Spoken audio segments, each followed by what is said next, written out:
Welcome back, everybody. Pull up a chair, grab a cup of coffee, or if you're driving, just settle in and get comfortable. Today, we are going to go on a journey. We are going to take a massive, deep dive into a collection of stories that, on the surface, might seem simple, but when you really crack them open, they hold some of the most profound truths about the human experience. We are exploring the pages of a deeply moving book published in Vietnam, titled Hat Jong Tam Han Dan Cho Fu Nu, which translates to Seeds for the Soul for Women. Now, while this specific edition was curated with women in mind, honoring their unique struggles, their resilience, and their emotional depth, the lessons buried within these pages transcend gender. They transcend culture. They speak directly to the core of what it means to be a human being trying to navigate a world that is often chaotic, unforgiving, and deeply confusing. The central philosophy of this book is a deceptively simple mandate: always be yourself, and never give up on your dreams. But as we all know, living out that mandate is anything but simple. Let me paint a picture for you. Imagine a house with shabby, peeling green walls and an ugly, stained orange carpet. It's Christmas time, a season that is supposed to be wrapped in warmth and magic, but for a newly divorced mother of four, it feels like a suffocating reminder of everything she has lost. She is broke. She is exhausted. Her daughter, Lisa, is grieving the loss of their old, beautifully decorated home. And the mother is carrying the crushing weight of that maternal guilt. We've all been there, right? Maybe not in that exact house, but in that headspace. That feeling of looking around at your life and thinking, I don't have enough to give. But instead of drowning in self-pity, this mother does something radical.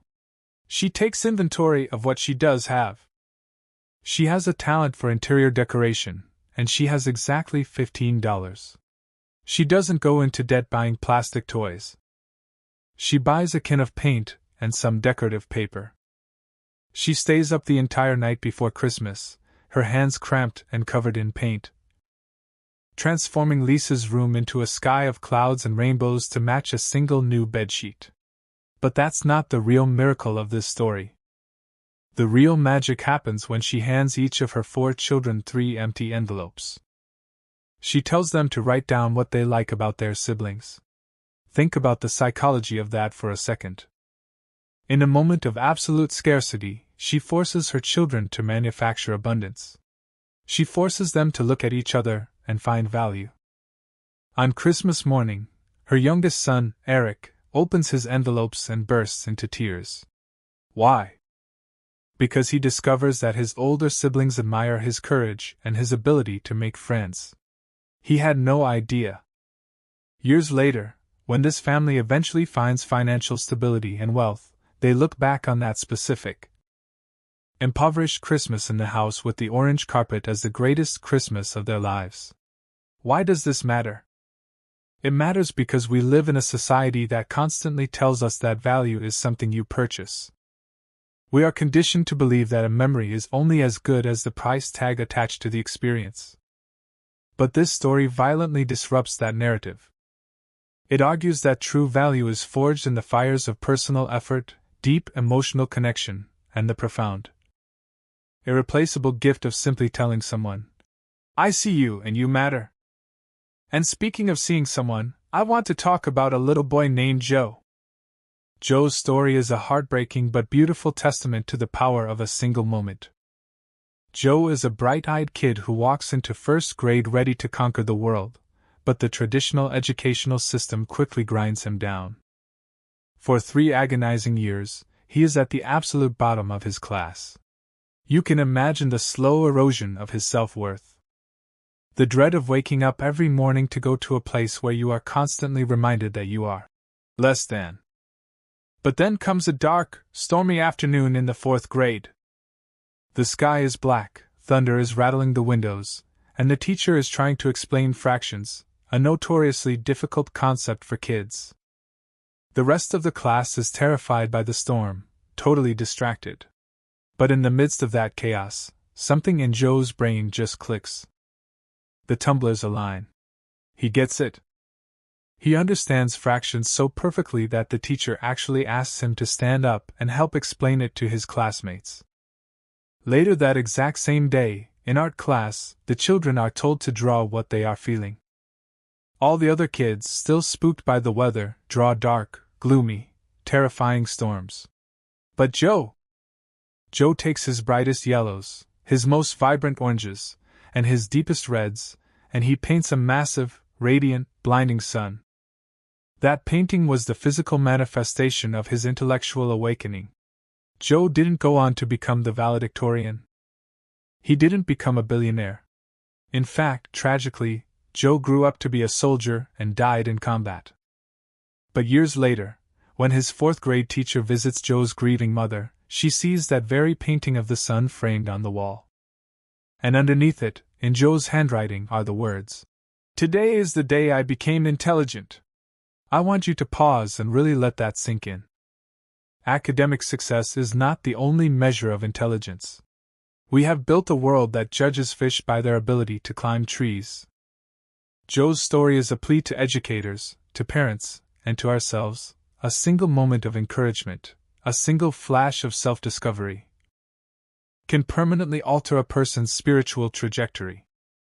Joe died young, but he died knowing he was smart, because one teacher, on one stormy day, gave him the space to shine.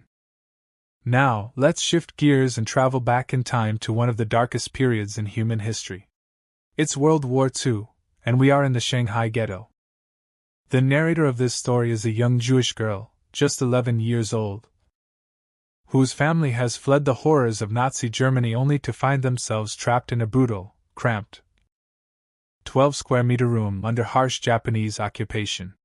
The air is thick with despair, hunger, and disease. Enter Mrs. Rosa Goldberg.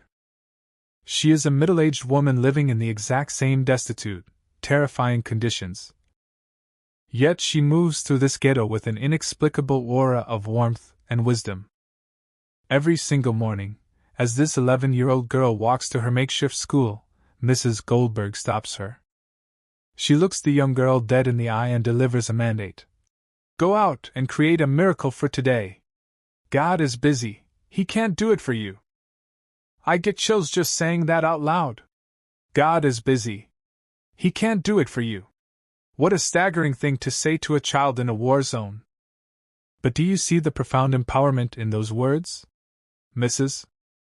Goldberg wasn't denying the existence of the divine. She was redefining the human agency within it. She was teaching this little girl that we cannot afford the luxury of waiting for the heavens to part and save us. We have to be the architects of our own salvation. In a world characterized by utter powerlessness, Mrs. Goldberg handed that little girl the ultimate power, the realization that she could act as an instrument of grace through her own positive actions. Why is this relevant to you and me right now? Because how often do we sit around waiting for a miracle? We wait for the perfect job offer, the perfect partner, the perfect apology, the perfect moment to start our lives. We outsource our happiness to fate. Mrs. Goldberg is reaching across decades of history to grab us by the shoulders and say, "Stop waiting. Go create the miracle." This idea of taking radical responsibility for our internal state leads us perfectly into Anne's story. On September 10, 1984, Anne, a fiercely independent, highly successful woman, is simply walking through her home. She slips. She falls. And in the blink of an eye, she is paralyzed from the neck down. Just like that, her entire identity, her entire physical autonomy, is stripped away. As she lies there on the floor, utterly helpless, waiting for what she believes is the end of her life, she undergoes a profound crisis of the soul. Initially, she is swallowed by terror and self-pity. But as the hours tick by, something shifts. Facing the absolute certainty of her own mortality, the superficial layers of her life begin to burn away. She stops worrying about her career, her bank account, her status. Instead, she begins a deep, internal house cleaning. She starts mentally forgiving herself for past mistakes. She silently reaches out to the people she loves, saying her goodbyes, wrapping her mind in a blanket of universal love and acceptance. And here is the paradox. In surrendering completely to the possibility of death, and letting go of the desperate, clawing fear of losing her life, she suddenly feels more conscious, more vibrant, and more peaceful than she ever did when she was walking around on 2 feet. When she is finally found and taken to the hospital, the doctors give her a grim prognosis. They tell her she will never turn a page of a book, never eat without a feeding tube. But and recovers. And she doesn't just recover, she heals at an astonishing, medically baffling rate. 2 years later, a skeptical doctor asks her how she did it. She tells him that her physical recovery was merely a byproduct of her spiritual resurrection. Her encounter with death was the wake-up call she didn't know she needed. It taught her how to truly listen, how to swallow her pride and accept help, and how to live with intentionality. And story forces us to ask ourselves a very uncomfortable question. Do we really need to face a catastrophic, life-threatening event to wake up?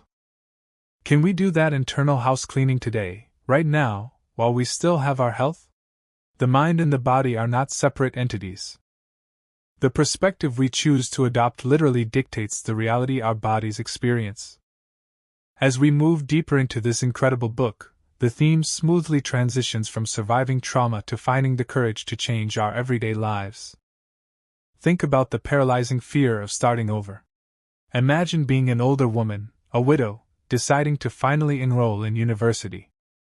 This is the story of the late life scholar. She walks onto a bustling college campus, surrounded by 18-year-olds, and she is terrified. She is consumed by imposter syndrome. She thinks, I am a nuisance. I am too old. My brain can't keep up. How many dreams have died right there, in the parking lot of our own insecurities? But she pushes through the doors. And what she finds completely shatters her preconceived notions. The younger students don't mock her, they embrace her. They sit next to her and patiently teach her how to use a computer. In her history classes, she becomes an absolute treasure. When the professor talks about the Great Depression, she raises her hand not to ask a question, but to answer one, because she lived through it. She becomes a living, breathing primary source. When she walks across that stage to get her degree 4 years later, she feels the spiritual presence of her late husband, cheering her on. The takeaway here is massive. The fear of judgment is almost always infinitely worse than the reality of it.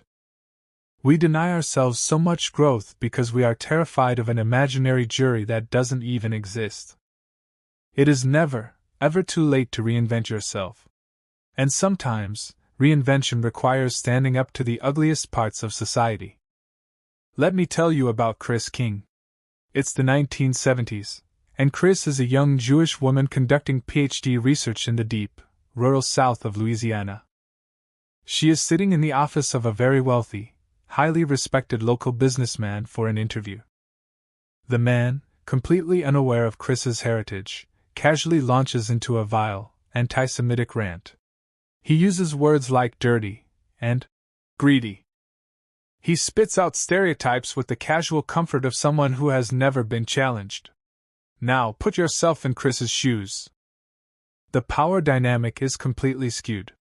She is a young student, he is a powerful man. The easy thing to do, the safe thing to do, would be to nod, finish the interview, and run to her car. But as she reaches the door to leave, she stops. She turns around, looks this man in the eye, and calmly informs him that she is Jewish. The room goes dead silent. The man, suddenly embarrassed and backpedaling, tries to use that classic, cowardly defense. He says, "Oh, well, you're different. You're a Jewish princess." He tries to make her an exception to his bigotry so he doesn't have to dismantle his entire worldview. But Chris refuses to let him off the hook. She rejects the label. She says, "No. I am not a princess. I am just a normal human being." That refusal to be the exception forces the man into a corner of genuine self-reflection, and it results in a profound, stammering apology. This story is a masterclass in confronting prejudice. It teaches us that human dignity transcends labels. You don't defeat hatred by yelling louder than it. You defeat it by standing firmly in your truth and refusing to let people compartmentalize your humanity to suit their ignorance. This courage to face the uncomfortable isn't just about social justice. Sometimes it's about our own stubbornness. Let's talk about technology. We all know someone who refuses to adapt, right? In our next story, the narrator describes herself proudly as a dinosaur. She loves her clunky, loud typewriter. She loves the smell of carbon paper. Sitting on her desk is a brand new computer, and she treats it like an alien monster. She doesn't even know why the little plastic thing on a wire is called a mouse. She is terrified of it. But then, the inevitable happens. Her beloved typewriter breaks. And when she takes it to the shop, she is hit with the cold, hard truth: the world has moved on. Nobody repairs typewriters anymore. She is forced, kicking and screaming, into the modern era. She has to swallow her pride and ask her daughter to teach her how to use the computer. And guess what happens? Once she gets past the initial learning curve, she is utterly enchanted. She discovers word processing, the backspace key, the endless possibilities of the digital world. She ends up spending more time with the computer than she does with her husband. It's a funny, light-hearted story, but the philosophical undertone is heavy. Resistance to change is very rarely about the change itself. It is almost always a mask for the fear of inadequacy. We cling to our typewriters, whether that's an outdated piece of tech, an old way of thinking, or a toxic relationship, because we know how to operate them. We are competent in our misery. The computer is a giant metaphor for the unknown. This story is a gentle nudge reminding us that the opportunity for human growth is always sitting right there on our desk, waiting for us to stop being afraid of looking stupid for a few days while we learn how to use it. But learning new skills is only half the battle of life. The other half is learning how to navigate the complexities of the human heart, especially when it comes to our families. Let's look at a story called The Small Glass Angel. It's Christmas time again. Mary Jane is a mother who is sitting at her kitchen table, doing the math. She is calculating exactly how much her daughter, Lisa, spent on Christmas presents. She realizes that Lisa spent $15 on a gift for her father, almost $7 on a fancy bone for the family dog, and mere pennies on a tiny, cheap glass angel for Mary Jane. The mother's reaction is visceral. She feels betrayed. She feels unvalued. She retreats into her bedroom, pouting and crying like a child, consumed by resentment. When little Lisa comes in, she is confused and heartbroken by her mother's tears. Through her own sobs, Lisa explains her logic. She says, "Mom, I bought your gift first. I saw the glass angel and it was so beautiful, and I knew it was absolutely perfect for you. I didn't care how much it cost. It was perfect." Later, a wise friend points out the brutal truth to Mary Jane. Lisa didn't spend $15 on her mom because she didn't need to buy her mother's love. She already knew she had it unconditionally.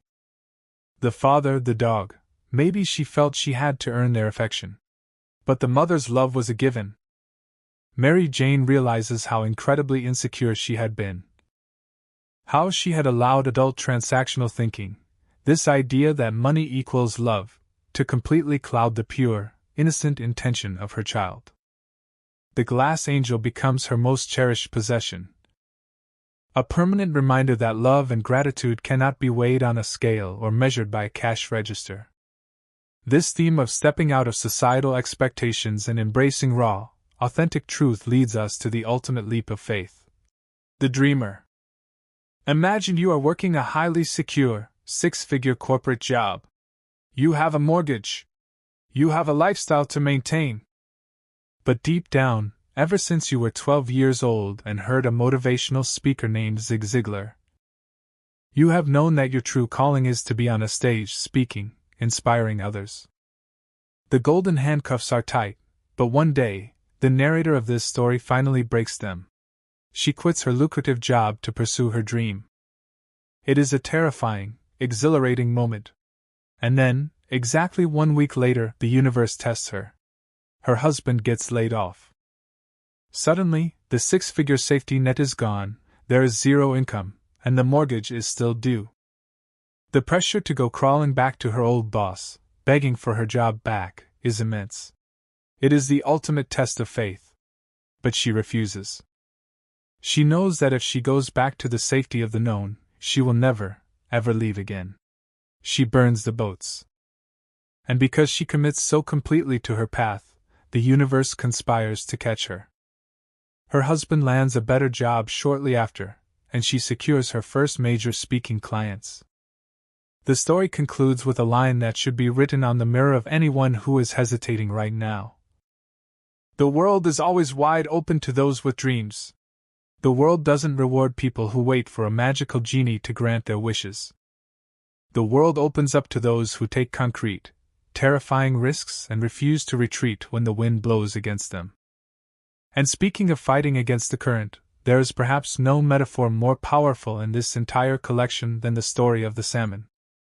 We meet a 50-year-old single school teacher. Biologically, society tells her that her window for motherhood slammed shut a decade ago. But she has an undeniable, burning conviction in her soul: she must be a mother. She empties her life savings. She liquidates her retirement funds to pay for embryo transfers. She finds a sperm donor. She plasters her house with pictures of babies, utilizing intense, almost obsessive visualization. She compares herself to a salmon swimming upstream to spawn. If you've ever watched nature documentaries, you know what that looks like. The salmon is battered. It is bruised against the rocks. It is exhausted, fighting the sheer force of the rushing river, dodging bears and eagles. But it does not stop, because it is driven by an innate, unshakable purpose. This woman takes the hits. She takes the medical failures, the financial drain, the societal side-eyes. And in 1995, at the age of 50, against all biological and statistical odds, she gives birth to a healthy baby boy named Zachary. This is not just a story about IVF.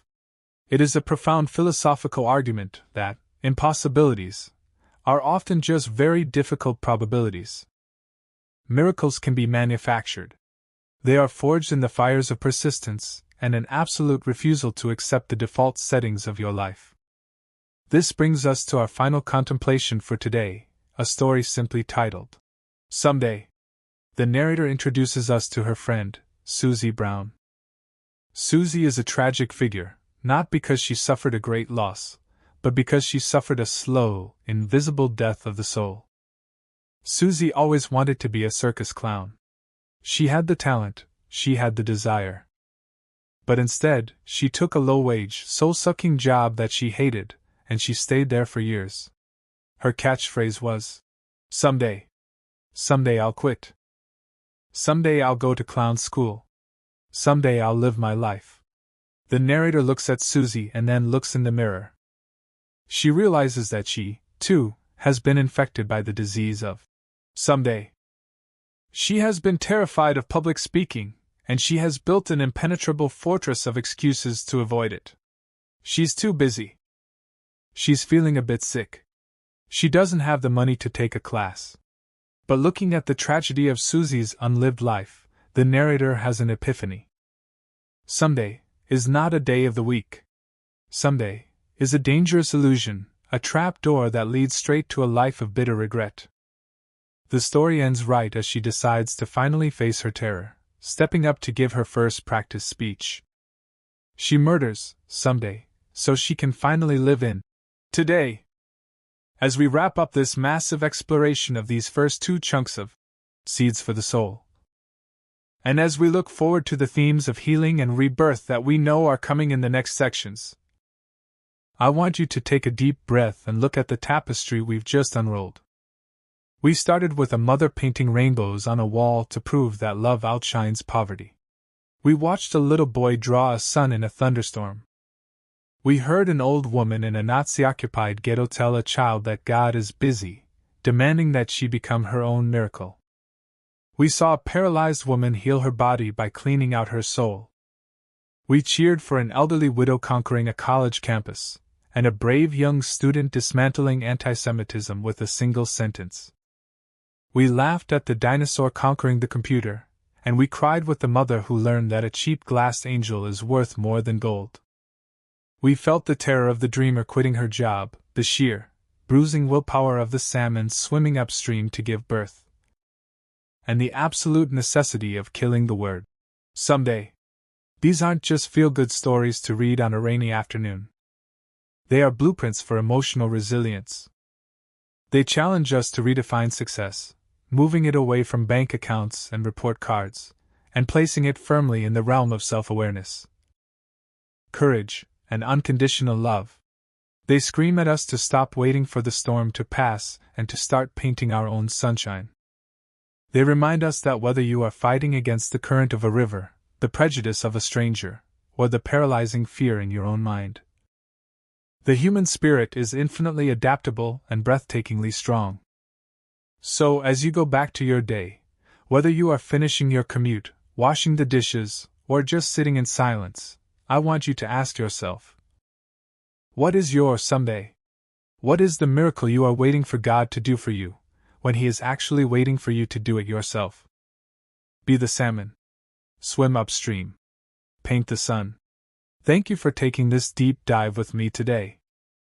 Until next time, keep planting those seeds for your soul, and never, ever give up on your dreams.